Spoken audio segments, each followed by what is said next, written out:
بسم اللہ الرحمن الرحیم۔ السلام علیکم ورحمۃ اللہ وبرکاتہ۔ انشاءاللہ آپ اس ویڈیو میں پردے کے حوالے سے تمام تر معلومات کو جانیں گے جو قرآن مجید میں مذکور ہے، اور کس طرح پردے کا حکم نازل ہوا اور اس کا شان نزول کیا۔ تو یہ تمام باتیں اور اللہ تعالیٰ کی حکمت اس میں جو تھی وہ سب باتیں جو ہے اس میں ذکر کی جائیں گی۔ فرسٹ آف آل جو ہے پردے کا حکم دو صورتوں میں موجود ہے، سورہ نور میں اور سورہ احزاب میں۔ تو اعوذ باللہ من الشیطان الرجیم، بسم اللہ الرحمن الرحیم۔ سورہ احزاب میں اللہ تعالیٰ نے کیا ذکر فرمایا؟ یا ایھا الذین آمنوا لا تدخلوا بیوت النبی الا ان یؤذن لکم الی طعام غیر ناظرین اناہ، یعنی اللہ تعالیٰ نے فرمایا ہے کہ اے ایمان والو مت داخل ہو نبی صلی اللہ علیہ وآلہ وسلم کے گھر میں مگر یہ کہ تمہیں اجازت دی جائے الی طعام کھانے کے لیے، غیر ناظرین نہ اس طرح کہ تم دیکھتے رہو، ناظرین اناہ برتنوں کو، ولیکن اذا دعیتم مگر یہ کہ تمہیں دعوت دی جائے، فادخلوا پس داخل ہو جاؤ، فاذا طعمتم پس جب تم کھا چکو، فانتشروا تو وہاں سے چلے جاؤ، ولا مستأنسین لحدیث اور نہ ہی انسیت کے ساتھ باتیں بناتے بیٹھے رہو، ان ذالکم کان یؤذی النبی بلا شبہ یہ بات نبی صلی اللہ علیہ وآلہ وسلم کو تکلیف دیتی ہے، فیستحیی منکم لیکن وہ تم سے حیا کرتے ہیں، یعنی تمہیں نہیں کہتے اس کے بارے میں، واللہ لا یستحیی من الحق اور اللہ تعالیٰ نہیں شرماتا حق بات کہنے سے، وَإِذَا سَأَلْتُهُمْ اور سَأَلْتُمُوهُنَّ اور جب تم ان سے کوئی چیز مانگو، متاعًا سامان، فَاسْأَلُوهُنَّ پس ان سے مانگو، من وراء حجاب پردے کے پیچھے سے، ذالکم اطہر لقلوبکم یہ بات تمہارے دلوں کے لیے زیادہ ستھری ہے، وقلوبہن اور ان کے لیے بھی۔ مفسرین کرام نے لکھا ہے کہ یہ جو ہے وہ پردے کی آیت کے حوالے سے سب سے پہلی آیت ہے، اور اس سے پہلے بھی اگرچہ پرانے زمانے کی بات کی جائے، نبی صلی اللہ علیہ وآلہ وسلم کے دور نبوت سے پہلے بھی جو ہے وہ مردوں اور عورتوں کے بے محابہ اختلاط کو صحیح نہیں سمجھا جاتا تھا، یعنی مردوں اور عورتوں کا ساتھ رہنا، یعنی ساتھ وقت گزارنا یا کسی جگہ ساتھ کام کرنا وغیرہ کو جائز نہیں سمجھا جاتا تھا، اور اس کی دلیل بہت ساری ہیں۔ اس کے بارے میں جو ہے حضرت شعیب علیہ السلام کی بیٹیوں کا بھی قصہ ذکر کیا جاتا ہے کہ شعیب علیہ السلام کی جو بیٹیاں ایک جگہ کھڑی تھیں پانی پلانے کے لیے اپنے جانوروں کو تھا، حضرت موسیٰ علیہ السلام آئے اور کہا کہ اور وہ الگ کھڑی ہوئی تھیں، تو حضرت موسیٰ علیہ السلام نے آ کر کہا کہ تم یہاں کیوں موجود ہو، یعنی کہ کیا وجہ ہے؟ تو پھر انہوں نے بتایا تھا کہ ہمارے والد بوڑھے ہیں اور ہم جو ہے ان مردوں میں گھس کر پانی پلانا نہیں چاہتے۔ تو اس طرح جو ہے نا اسے معلوم ہوتا ہے کہ عورتیں جو ہے پرانے زمانے میں بھی پردہ کیا کرتی تھی، لیکن پردے کا وہ یعنی پردے کی وہ شرعی اس وقت جو ہے نا شرعی حکم نہیں تھا اس سے پہلے کے زمانے میں جو دور نبوت صلی اللہ علیہ وآلہ وسلم میں نازل ہوا ہے۔ اس کے بعد ایک اور دلیل یہ بھی ہے کہ حضرت زینب بنت جحش رضی اللہ تعالیٰ عنہ کا جب آپ صلی اللہ علیہ وسلم سے نکاح ہوا تو اس وقت بھی کہا جاتا ہے کہ حضرت زینب رضی اللہ تعالیٰ عنہ اس وقت بھی پردے کا شرعی حکم نازل نہیں ہوا تھا، لیکن اس وقت بھی وہ اسی کمرے میں صحابہ کرام بھی دوسری طرف موجود تھے، اسی کمرے میں حضرت زینب بنت جحش بھی موجود تھیں، اور وہ دیوار کی طرف حیا داری میں جو ہے وہ دیوار کی طرف رخ کی ہوئی تھیں۔ تو حضرت انس رضی اللہ تعالیٰ عنہ فرماتے ہیں کہ آیت حجاب کو سب سے زیادہ میں جانتا ہوں کیونکہ میرے ہی سامنے یہ آیت حجاب نازل ہوا کچھ یوں تھا کہ حضرت زینب بنت جحش رضی اللہ تعالیٰ عنہ جو آپ صلی اللہ علیہ وسلم کی پھوپھیزاد بہن تھیں، ان سے جب آپ صلی اللہ علیہ وسلم کا نکاح ہوا تو اس وقت جو ہے وہ صحابہ کرام رضی اللہ تعالیٰ عنہ کو آپ صلی اللہ علیہ وآلہ وسلم نے دعوت ولیمہ پر بلایا۔ صحابہ کرام میں سے کچھ لوگ جو ہے وہاں پر باتیں کرتے ہوئے بیٹھے تھے ولیمے کے بعد جو ہے، تو آپ صلی اللہ علیہ وآلہ وسلم بھی اسی کمرے میں موجود تھے، حضرت زینب بنت جحش رضی اللہ تعالیٰ عنہ بھی اسی کمرے میں موجود تھیں اور اپنا رخ جو ہے وہ دیوار کی طرف کیے ہوئے تھیں۔ تو اتنے میں جو ہے وہ آپ صلی اللہ علیہ وآلہ یعنی وہ لوگ مشغول تھے باتیں کرنے میں، اس پر جو ہے آپ صلی اللہ علیہ وسلم کو تھوڑی تکلیف ہوئی۔ آپ صلی اللہ علیہ وسلم جو ہے پھر اپنی دوسری ازواج مطہرات کے پاس تشریف فرما ہوئے، وہاں پر آپ نے ملاقات کی، سلام کلام کر کے واپس آئے، تو وہ لوگ ابھی بھی یہیں پر بیٹھے ہوئے تھے۔ تو آپ صلی اللہ علیہ وسلم پر پھر یہ آیتیں نازل ہوئیں، اس میں اللہ تعالیٰ نے بتا دیا کہ نبی صلی اللہ علیہ وسلم کے گھر میں جب داخل ہو تو ان سے اجازت طلب کر کے، یعنی اجازت دی جائے تو داخل ہو، اور جب تمہیں بلایا جائے اس وقت داخل ہو، اور اس کے علاوہ داخل نہ ہو۔ اور اللہ تعالیٰ نے بھی ذکر فرما دیا کہ نبی صلی اللہ علیہ وسلم کو اس سے تکلیف ہوتی ہے، اور آپ صلی اللہ علیہ وسلم اس کے بارے میں نہیں کہتے کیونکہ وہ حیا کرتے ہیں، اور لیکن اللہ تعالیٰ حق بیان کرنے میں حیا نہیں کرتا، یعنی اللہ تعالیٰ تو مالک ہیں، اللہ تعالیٰ جو چاہیں بولیں۔ تو اس میں صحابہ کرام رضی اللہ تعالیٰ عنہم کو جو ہے یہ ہدایت عطا فرمائی تھی۔ اور جو پردے کا نظام ہے وہ دنیا کے اول سے شروع ہوتا ہوا آ رہا ہے، جیسے کہ اللہ تعالیٰ نے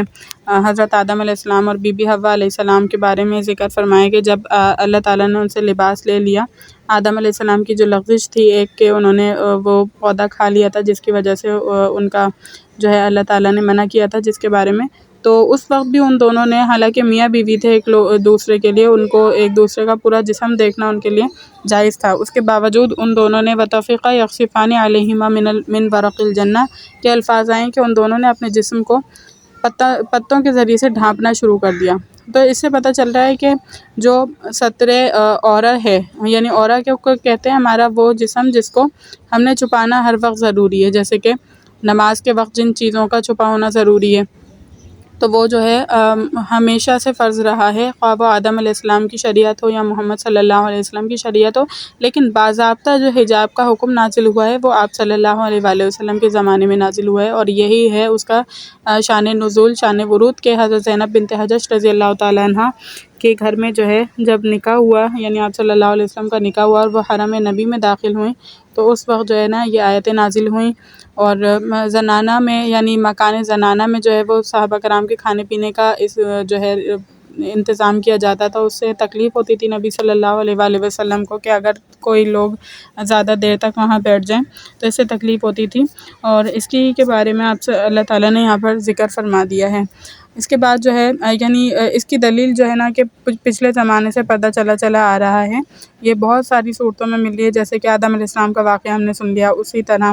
ہم نے زینب بنت حجش رضی اللہ تعالیٰ عنہ کا دیوار کی طرف رخ کر کے بیٹھنا سن لیا، اسی طرح جو ہے حضرت شعیب علیہ السلام کی بیٹیوں کا مردوں کے مجمع میں داخل نہ ہونے کا سن لیا، اسی طرح ہندو اور بہت سارے بدھ مت اور بہت سارے مذاہب میں بھی پردہ جو ہے وہ پہلے سے موجود تھا، تو پردہ کوئی نئی چیز نہیں ہے، ستر عورت جو ہے وہ شروع سے چلا آ رہا ہے، اور یہ جو آج کل جو اپنے آپ کو برہنہ کرنے کا رواج چلا ہوا ہے یہ بالکل فطرت کے مخالف ہے، کیونکہ اللہ تعالیٰ نے انسانوں کو فطرت سے میں پیدا کیا ہے، تو انسان جو ہے وہ ہمیشہ سے، خواہ اس کا تعلق دین سے بھی نہ ہو لیکن اشراف قوم یعنی وہ کوئی جو ہے شریف قسم کے لوگ ہوں، تو وہ ہمیشہ سے جو ہے وہ پردے کو یعنی کہ اپنے آپ کو ڈھانکنے کو بہتر سمجھتے ہیں۔ اور اس کے بعد جیسے کہ آپ نے آیت مبارکہ میں سنا کہ اس میں یہ ہے کہ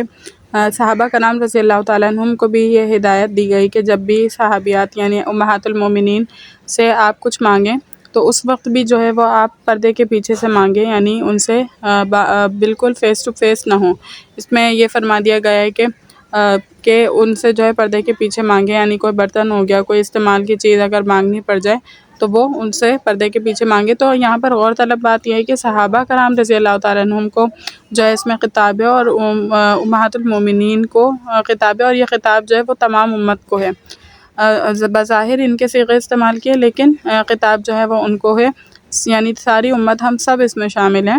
تو اس میں جو ہے وہ صحابہ کرام رضی اللہ تعالیٰ عنہم جیسے پاک قلوب اور امہات المومنین رضی اللہ تعالیٰ عنہن کے حوالے سے یہ بات کی گئی ہے، حالانکہ وہ کس قدر پاک لوگ تھے، تو ہم تو بدرجہ اولی اس حکم میں داخل ہوں گے۔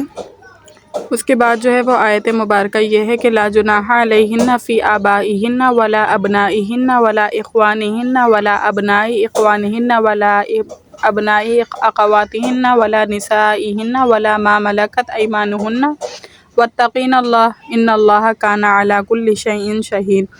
تو اس میں کیا بتایا گیا ہے کہ محرموں کے بارے میں بتایا گیا ہے جن کا اور عورت کا جن سے پردہ نہیں ہوتا، کہ کوئی حرج نہیں ہے اس میں، کہ وہ ان پر کوئی حرج نہیں ہے، ان کے باپوں کے بارے میں، ان کے بیٹوں کے بارے میں، ان کے بھائیوں کے بارے میں، ان کے بھائیوں کے بیٹوں کے بارے میں، ان کی بہنوں کے بیٹوں کے بارے میں، بھائیوں کے بیٹے یعنی بھتیجے اور بہنوں کے بیٹے یعنی بھانجے، اور ولا نسائہن اور مسلمان عورتوں کے بارے میں، اور ان کے بارے میں بھی جو باندھی ہوتی ہیں، واتقین اللہ اور اللہ تعالیٰ سے ڈرتے رہو، بلا شبہ اللہ تعالیٰ جو ہے وہ ہر چیز پر گواہ ہے۔ تو اس آیت مبارکہ میں محرم رشتہ داروں کا ذکر کیا گیا ہے۔ محرم سے مراد وہ مرد ہوتا ہے، عورت کے لیے وہ مرد ہوتا ہے جس سے کبھی بھی کسی بھی صورت نکاح نہیں ہو سکتا۔ تو یہاں پر جو آبا کا لفظ ہے، آبا کا مطلب باپ، دادا، پردادا، سب کے سب اس میں داخل ہیں۔ اسی طرح ابنا کا بیٹا، بیٹے کا بیٹا، اس کا بیٹا، سارے نیچے تک کے جو ہے تمام لوگ داخل ہیں، بیٹے سگے جو ہیں وہ، ولا اخوانہن اور بھائی خواہ سگا بھائی وہ ہوتا ہے جس میں جو آپ کے ماں باپ سے ہی پیدا ہوا ہو، بالکل جو آپ کے ماں باپ ہیں وہی اس کے بھی ماں باپ ہیں، لیکن اس میں اللاتی اور اخیافی بھائی بھی داخل ہیں۔ اللاتی کا مطلب یہ ہوتا ہے کہ اس کے والد اور آپ کے والد ایک ہیں لیکن والدائیں الگ الگ ہیں، ٹھیک ہے، اور اللاتی یہ ہوتے ہیں۔ اور اخیافی کا مطلب یہ ہوتا ہے کہ اس کی اور آپ کی ماں ایک ہے لیکن دونوں کے باپ الگ ہیں، تو وہ بھی بھائی اس میں داخل ہوں گے۔ ولا ابنائی اخوانہن، اسی طرح اخوانہن یعنی جو بھائیوں کے بیٹے ہیں، یعنی جو آپ کے کون ہیں، بھتیجے ہیں، تو بھتیجے وہ بھی ہوں گے جو آپ کے اللاتی بھائیوں کے بیٹے ہیں اور آپ کے اخیافی بھائیوں کے بیٹے ہیں اور آپ کے سگے بھائیوں کے بیٹے ہیں۔ اسی طرح ولا ابنائی اخواتہن، اور آپ کی بہنوں کے بیٹے، اور بہنوں میں بھی اخیافی بھی داخل ہوں گے، اللاتی بھی داخل ہوں گے، سگے بھی داخل ہوں گے، سب کے سب، یعنی سگی بہنوں کے بیٹے، اللاتی بہنوں کے بیٹے اور اخیافی بہنوں کے بیٹے سب۔ ولا نسائہن، اور مسلمان عورتوں سے بھی پردہ نہیں ہے۔ پردہ کس بارے میں نہیں ہے؟ یعنی جو اعضائے مستورہ کے علاوہ جو حصے ہیں ان کو کسی عورت کے سامنے ظاہر کر سکتی ہے، یہ مطلب نہیں ہے کہ پورے جسم کو کسی عورت کو دکھا سکتی ہے۔ ایسا جو بے حجاب بانا اختلاط ہے وہ صرف شوہر کے ساتھ جائز ہے، یعنی شوہر کو بیوی اپنا پورا جسم دکھا سکتی ہے لیکن اس کے علاوہ کسی کو بھی اپنے اعضائے مستورہ کے علاوہ کا حصہ دکھا سکتی ہے، اور مسلمان عورتوں کو اس کے علاوہ نہیں دکھا سکتی۔ یعنی اعضائے مستورہ کا مطلب یہ ہے کہ نماز میں جن کو چھپاتی ہے اس کے علاوہ مسلمان عورتیں اس کا جسم دیکھ سکتی ہیں، یعنی کہ پورا کا پورا جسم کو کور کرتی ہے۔ نماز میں صرف چہرہ کھلا ہوتا ہے، دونوں ہتھیلیاں کھلی ہوتی ہیں اور دونوں پاؤں کھلے ہوتے ہیں، تو اتنا تو جو ہے وہ دکھا سکتی ہے۔ اور فقہائے کرام نے جو تقریر کی ہے یعنی ستر عورہ کی، وہ بھی ذکر کر دی جائے تو آپ کے لیے بہتر ہے۔ اس میں یہ ہے کہ ایک مسلمان عورت کا مسلمان عورت سے جو ستر ہے وہ یہ ہے کہ ناف کے نیچے سے لے کر گھٹنے تک کے اتنے حصے کو کوئی مسلمان عورت بھی کسی مسلمان عورت کے نہیں دیکھ سکتی، اور اس کے علاوہ کا جو حصہ ہے وہ بھی نہ دیکھے، مگر یہ کہ کوئی بہت زیادہ مجبوری ہے، کسی کی پیٹھ میں کوئی مسئلہ ہو گیا ہے یا اس کے علاوہ کسی عضو میں کوئی مسئلہ ہو تو وہ دیکھ سکتی ہے، ادروائز نہیں دیکھ سکتی، گناہ کا شکار ہوگی۔ اسی طرح عورت کا مرد سے تو پورا کا پورا پردہ ہے، ٹھیک ہے۔ اسی طرح مرد کے لیے جائز نہیں کہ وہ کسی عورت کو دیکھے، اگر پہلی نظر پڑ جائے اور وہ پہلی نظر غیر اختیاری ہو، جیسے راستے میں چلتے ہوئے کسی مرد نے کسی عورت کو ایسا ہی غیر اختیاری طور پر دیکھ لیا تو فوراً اس پر لازم ہے کہ وہ اپنی نگاہ کو جھکا لے۔ اسی طرح جو ہے وہ عورت کے لیے بتایا جاتا ہے کہ عورت جو ہے وہ کسی نامحرم کو دیکھ سکتی ہے، لیکن دیکھنا جو ہے وہ خلاف اولیٰ کام ہے، اور اگر شہوت کے ساتھ ہو تو پھر تو جائز نہیں ہے۔ اور بعض حضرات کا اس میں یہ ہے کہ عورتیں بھی مردوں کو نہیں دیکھ سکتی، اور اس میں یہ ہے دونوں کے دلائل جو ہے وہ مختلف ہیں، لیکن ایمان کا تقاضا دیکھیں، ایک تقوی ہوتا ہے اور ایک فتویٰ ہوتا ہے۔ تقوی اور فتوے میں دونوں میں فرق ہوتا ہے۔ تقوی آپ اللہ کے جتنا قریب ہونا چاہتے ہیں آپ اتنا زیادہ اپنے آپ کو پرہیزگار بنائیں، فتویٰ یہ ہے کہ آپ جائز صورت پر عمل کر لیں۔ تو بعض حضرات کے نزدیک عورتیں مردوں کو دیکھ سکتی ہیں، لیکن آج کل جو دیکھنا ہوتا ہے وہ شہوت کے ساتھ ہی ہوتا ہے، اس لیے یہی ہے کہ آپ نہ دیکھیں۔ اور اس میں دلیلیں مختلف ہیں دونوں لوگوں کی، کہ بعض حضرات کے نزدیک یہ ہے کہ آپ صلی اللہ علیہ وآلہ وسلم موجود تھے، اس میں حضرت میمونہ موجود تھیں اور حضرت سلمہ رضی اللہ تعالیٰ عنہ موجود تھیں، تو اس وقت ایک نابینا صحابی آئے تھے، اس پر جو ہے انہوں نے آپ صلی اللہ علیہ وسلم نے کہا تھا کہ تم دونوں پردہ کرو، تو انہوں نے کہا کہ صحابی تو ہمیں نہیں دیکھ سکتے، تو آپ صلی اللہ علیہ وسلم نے فرمایا تھا کیا تم دونوں ان کو نہیں دیکھ رہی، تم تو دیکھ رہی ہو نا۔ اور دوسری طرف جنہوں نے کہا ہے کہ عورتوں کا مردوں کی طرف بلا شہوت یعنی شہوت کے بغیر دیکھنا جائز ہے، تو ان کے دلائل یہ ہیں کہ حضرت عائشہ رضی اللہ تعالیٰ عنہ کے بارے میں کہا جاتا ہے کہ وہ آپ صلی اللہ علیہ وسلم کے جو ہے پشت پر کے پیچھے سے جو ہے وہ دیکھا کرتی تھی حبشیوں کے کھیل کو، لیکن بعض حضرات نے جو ہے وہ اس کو فرمایا ہے کہ یہ حکم نازل ہونے سے پہلے کا واقعہ ہے، تو اس سے بھی یہی ثابت ہوتا ہے پھر عورتوں کو مردوں کی طرف دیکھنا نہیں جائز نہیں ہے، اور خاص طور پر اس وقت میں کہ جب تو بلا شہوت کوئی دیکھتا ہی نہیں ہے کسی کو، شہوت کے ساتھ ہی لوگ ایک دوسرے کو دیکھ رہے ہوتے ہیں، اس لیے اس پرفتن دور میں تو یہی ہے کہ وہ اپنی آنکھوں کو حفاظت کرے، اور جو نگاہ ہے وہ بہت زیادہ کہا جاتا ہے حدیث میں ہے کہ یہ زہریلا شیطان کا زہریلا تیر ہے، تو اس سے تو انسان کو اپنے آپ کو بچانا ہی چاہیے۔ یعنی مسلمان عورت کو چاہیے کہ غیر مسلم عورت سے وہ ویسا ہی پردہ کرے جیسے کہ مردوں سے کرتی ہے، اور اسی طرح بدکار عورتوں کا حکم بھی پتہ چل جاتا ہے کہ اگر کوئی مسلمان عورت بدکار ہے تو اس سے بھی مسلمان عورت کو پردہ کرنا چاہیے، کیونکہ وہ جو بدکار عورت ہے وہ اس کی جسم کی ہیئت کو دیکھ کر دوسرے مردوں کو، بدکار شوہر کو اپنے یا کہ دوسرے مردوں کو بتاتی پھرے گی، تو یہ بھی اچھی صورت نہیں ہے۔ اسی طرح بچوں کا بھی ایک سطر ہوتا ہے، یعنی جب چھوٹا بچہ ہے، بالکل 4 سال سے کم عمر ہے، تو اس کے پورے جسم کو دیکھا جا سکتا ہے، وہ بھی بلا ضرورت نہ دیکھے۔ بلا ضرورت تو کوئی فائدہ نہیں ہے نا، گناہ ہی کی بات ہے کہ آپ خدا نخواستہ لذت کے لیے کسی بچے کو دیکھ رہے ہیں یا اپنی خبیث خیال کی وجہ سے دیکھ رہے ہیں، تو یہ تو جائز نہیں ہے۔ البتہ 4 سال کے بعد اس کے آگے پیچھے کی شرمگاہ جو ہے وہ سطر میں داخل ہو جاتی ہے، اور پھر بالغ ہونے کے بعد تو پورا ہی جسم اس کا سطر میں داخل ہو جاتا ہے۔ اچھا، مرد کا سطر کیا ہے؟ مرد کا سطر ناف سے لے کر گھٹنوں تک ہے۔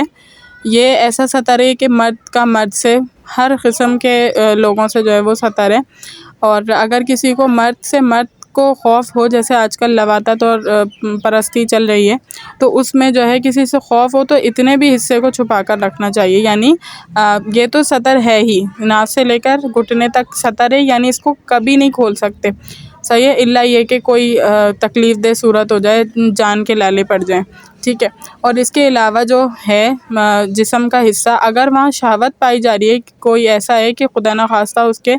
مرد ہے یا عورت ہے جو ہے نا اس پر بری نگاہ ڈال رہا ہے، تو اس صورت میں اس حصے کو بھی نہ کھولے۔ فَلَا تَخْضَعْنَ بِالْقَوْلِ فَيَطْمَعَ الَّذِي فِي قَلْبِهِ مَرَضٌ وَقُلْنَا قَوْلًا مَّعْرُوفًا وَقَرْنَ فِي بُيُوتِكُنَّ وَلَا تَبَرَّجْنَ تَبَرُّجَ الْجَاهِلِيَّةِ الْأُولَىٰ۔ اس آیت مبارکہ میں کیا بتایا گیا ہے کہ اپنی نگاہوں کو پست رکھیے، فَيَطْمَعَ الَّذِي کہ جو ہے امید رکھنے لگے وہ جس کے دل میں کوئی مرض ہے، وَقُلْنَا اور کہیں، قَوْلًا مَّعْرُوفًا اچھی معقول بات کہیں، اور ٹھہری رہیں اپنے گھروں میں، اور تبرج الجاہلیہ یعنی جاہلیت کے زمانے کی طرح جو ہے دکھلاوا نہ کریں، پہلی جاہلیت کی طرح۔ تو اس آیت مبارکہ میں آپ صلی اللہ علیہ وآلہ وسلم کی ازواج مطہرات کو ذکر ہے، اور ان کے ذریعے سے تمام امت کی عورتوں کو ذکر ہے، یعنی خطاب ہے کہ اپنی جو ہے وہ آواز میں پستی پیدا کریں، کیونکہ مرد سے جب کوئی عورت کسی ضرورت کے تحت بات کرتی ہے، اور عورتوں کی عادت ہوتی ہے کہ وہ ظاہر ہے نزاکت ان کی فطرت میں ہے، تو وہ نزاکت ہی سے بات کر رہی ہوتی ہیں، تو کوئی شخص ایسا جس کے دل میں میلان ہو عورتوں کے حوالے سے، تو وہ جو ہے کسی برے خیالات دل میں بٹھا لیتا ہے، اور طرح طرح کی فضولیات دماغ میں لے کر آنا شروع کر دیتا ہے۔ تو اس کے لیے فرما رہے ہیں کہ جو ہے اپنی آواز میں ایک اکڑ پیدا کریں مردوں سے بات کرتے ہوئے۔ ظاہر ہے کہ آپ نہیں چاہتی کہ کوئی مرد آپ کی طرف مائل ہو، آپ ایک عزت دار طریقے سے جو ہے رہنا چاہتی ہیں، تو آپ اپنے لہجے میں ایک کڑک پیدا کریں، اور جو ایک آپ کے اندر جو نزاکت ہے اس کو بات کرتے ہوئے، مردوں سے بات کرتے ہوئے جو ہے وہ ختم کر دیں۔ اور اس میں ذکر کیا جاتا ہے ازواج مطہرات نے اس آیت کے بعد جب کسی صحابی سے جو ہے کوئی چیز کا لین دین پردے کے پیچھے سے کرنا پڑتا، تو وہ اپنے منہ پر ہاتھ رکھ لیتی تاکہ آواز تبدیل ہو جائے۔ تو یہ تھا ان کا طرز عمل، اور آج کل عورتیں کیا کر رہی ہیں ہمیں دیکھنا چاہیے کہ ہم کیا کر رہے ہیں۔ اب اس میں جو ہے وہ پردے کے جو ہے درجات بتائے گئے ہیں۔ سب سے پہلے پردے کا درجہ یہ ہے کہ عورت گھر میں رہے، عورت گھر میں مستور رہے، یعنی چھپی رہے، گھر سے باہر نہ نکلے، مگر یہ کہ اگر کوئی اللہ یہ کہ بہت ضروری کام ہو جائے، جیسے کہ جو ہے وہ اسپتال جانا پڑ جائے کسی بیماری کی وجہ سے، یا اپنے والدین سے ملاقات کے غرض سے جانا پڑ جائے، کسی بیمار کی مزاج پرسی کرنے کے لیے جانا پڑے، تو وہ ایک مستثنی صورت ہے، اور اسی طرح حج اور عمرے کے لیے جا سکتی ہے۔ پہلا درجہ جو پردے کا ہے وہ یہی ہے کہ وہ اپنے گھر میں ٹھہری رہیں، یہاں تک کہ مسلمان عورتوں کو یہی حکم ہے کہ وہ گھر میں نماز پڑھیں، اور گھر کا جو اندرونی حصہ ہے وہ اس کی نماز کے لیے سب سے بیسٹ ہے۔ تو آپ صلی اللہ علیہ وسلم کے دور میں بھی اگر جو عورتیں نماز جماعت کے ساتھ پڑھنے کے لیے آیا کرتی تھیں، اس کے باوجود آپ صلی اللہ علیہ وسلم نے یہ فرمایا تھا کہ ان کے لیے گھر میں نماز پڑھنا ان کے لیے زیادہ بہتر ہے۔ قرار فی البیت کا مطلب یہ ہے کہ عورتوں کا جو وجود ہے نا وہ بھی نامحرم کی نظروں سے چھپا رہے، جیسے کہ بر صغیر کے بارے میں ذکر کیا جاتا ہے کہ پہلے زمانے میں جو ہے مسلمان عورتیں اس طرح پردہ کیا کرتی تھیں کہ پہلے کے ہودج ہوا کرتے تھے، یعنی کہ ڈولی ہوتی تھی ایک قسم کی، تو ڈولی میں بھی جب بیٹھتی تو کسی وجہ سے انہیں جو ہے نا کہ کسی جگہ جانا پڑتا، تو جیسے گلی ہے تو گلی کے دونوں طرف قناتیں لگائی جاتی اور ان کے محرم جو ہے وہ ڈولی رکھتے وہاں پر، اور عورتیں جو ہے وہ ڈولی میں بیٹھتی مستور حالت میں، اور پھر وہ پردے کھول دیے جاتے اور ہودج کو جو ہے وہ اگلی جگہ منتقل کر دیا جاتا. اتنا زیادہ پردہ ہوتا تھا. تو قرار فی البیت کا یہی مطلب ہے کہ عورت کا وجود جو ہے وہ حالانکہ برقع بھی پہنی ہوئی ہو تو اس کا برقع بھی نامحرموں کی نگاہ سے جو ہے وہ بچا رہے. یہ ہے قرار فی البیت، اول درجہ جو پردے کا ہے. اور اس کے بارے میں جو ہے وہ بہت ساری آیت مبارکہ اور یعنی بہت سارے احادیث وغیرہ اور صحابہ کرام رضی اللہ تعالیٰ عنہم کا رد عمل جو بھی عمل رہا ہے وہ مذکور ہے. اسی طرح حضرت زینب بنت حجش رضی اللہ تعالیٰ عنہا کا جو میں نے واقعہ ذکر کیا کہ ان کے ولیمے میں اس طرح ہوا تھا، تو اس وقت جب آپ صلی اللہ علیہ وسلم پر یہ آیتیں پردے کی نازل ہو گئیں تو اس وقت جو ہے اللہ تعالیٰ نے یعنی آپ صلی اللہ علیہ وسلم نے اس کے بعد کیا کیا کہ ایک پردہ لا کر لٹکا دیا. یہ یعنی حضرت زینب رضی اللہ تعالیٰ عنہ کو جو ہے عبایا یا برقع پہننے کا حکم نہیں کیا، بلکہ ان کے سامنے پردہ لا کر لٹکا دیا کہ ان کا وجود بھی صحابہ کرام کے لوگوں کے نظروں سے چھپ جائے. تو یہ ہے اول درجے کا پردہ. اور اس کے بارے میں جو ہے بہت ساری جو ہے وہ صحابہ کرام رضی اللہ تعالیٰ عنہ کے واقعات بھی ہیں کہ ایک بات ذکر کی جاتی ہے کہ حضرت عائشہ رضی اللہ تعالیٰ عنہ فرماتی ہیں کہ غزوہ موطا میں جب زید بن حارثہ اور عبداللہ بن رواحہ اور جعفر رضی اللہ تعالیٰ عنہم کے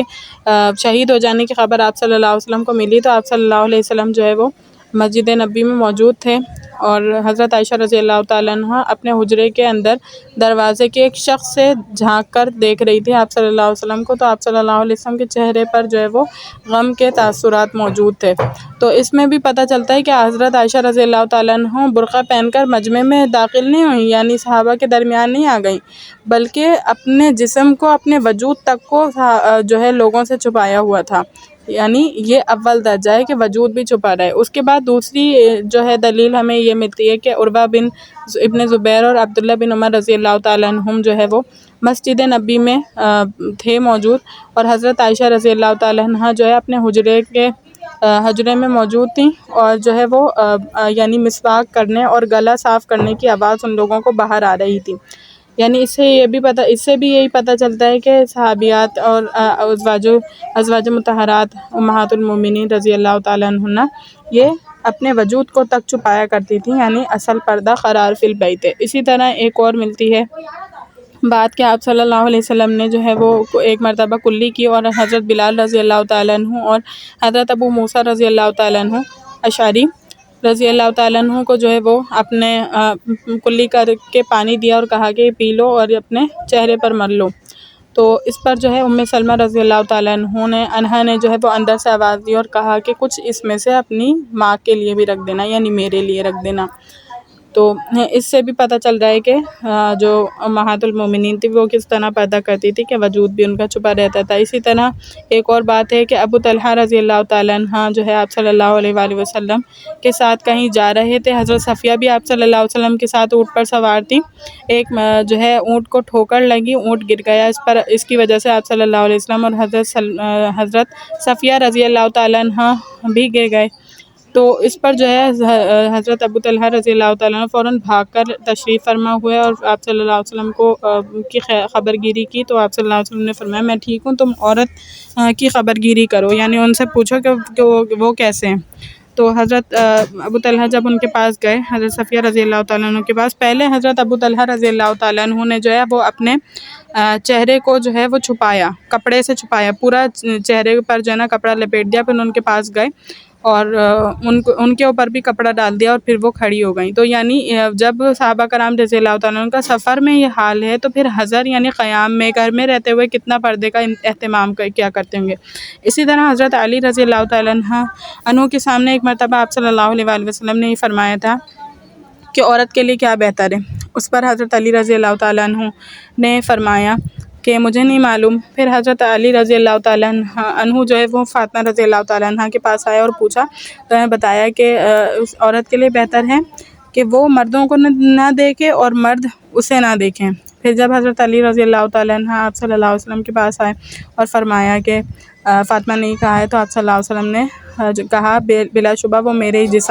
جسم کا ایک حصہ ہے. یعنی بالکل درست جواب حضرت فاطمہ رضی اللہ تعالیٰ عنہ نے دیا تھا. پہلا درجہ تو یہی ہے کہ عورت کا وجود بھی مردوں کی نگاہوں سے جو ہے چھپا رہا ہے۔ دوسرا درجہ یہ ہے کہ چہرے سے پاؤں تک تو مستور ہو عورت کا جسم، اور چہرہ بھی بجز ایک آنکھ کے چھپا ہوا ہو،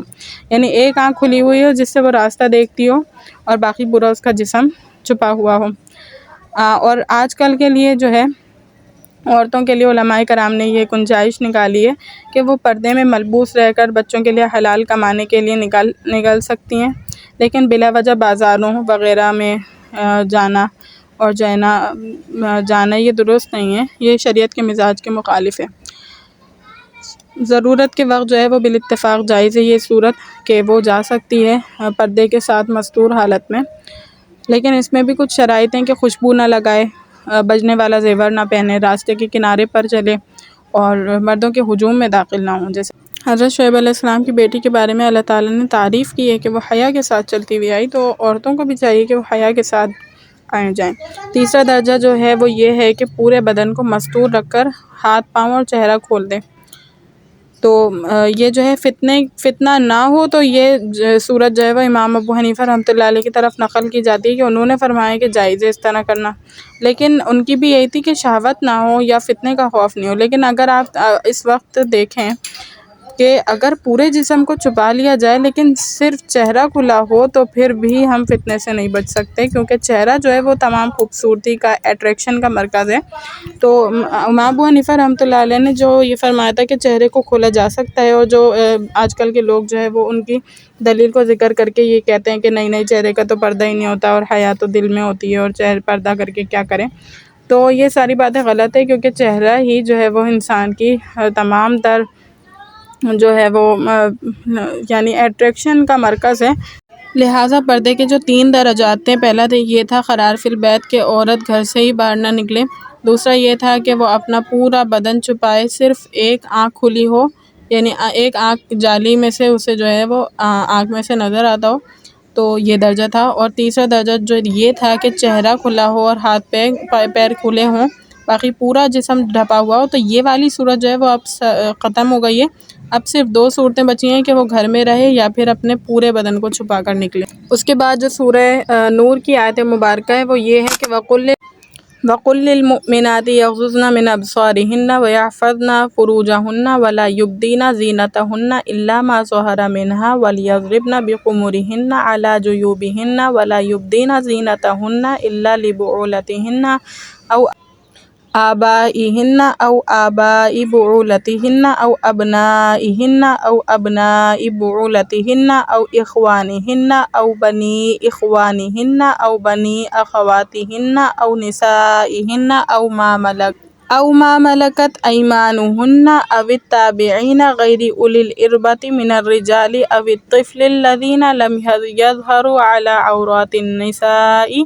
ولا يضربن بأرجلهن ما يخفين من زينتهن وتوبوا إلى الله جميعا أيها المؤمنون لعلكم تفلحون۔ اور اے نبی آپ کہہ دیجئے کہ نگاہ نیچی رکھیں اور اپنی شرمگاہوں کی حفاظت کریں، اور ظاہر نہ کریں وہ عورتیں اپنی زینت کو مگر یہ کہ جو ظاہر ہو جائے، وَلْيَضْرِبْنَ اور اوڑھ لیں اپنی اوڑھنیوں کو، عَلَى جُيُوبِهِنَّ اپنے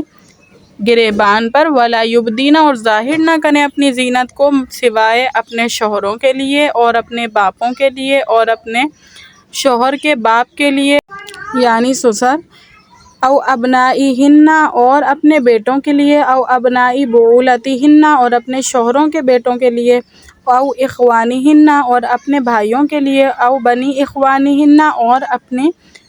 بھائیوں کے بیٹوں کے لیے، او بنی اخواتہن اور اپنی بہنوں کے بیٹوں کے لیے، او نسائہن اور مسلمان عورتوں کے لیے، او ما ملک اور اپنی باندیوں کے لیے، او التابعین غیر اولی الاربۃ اور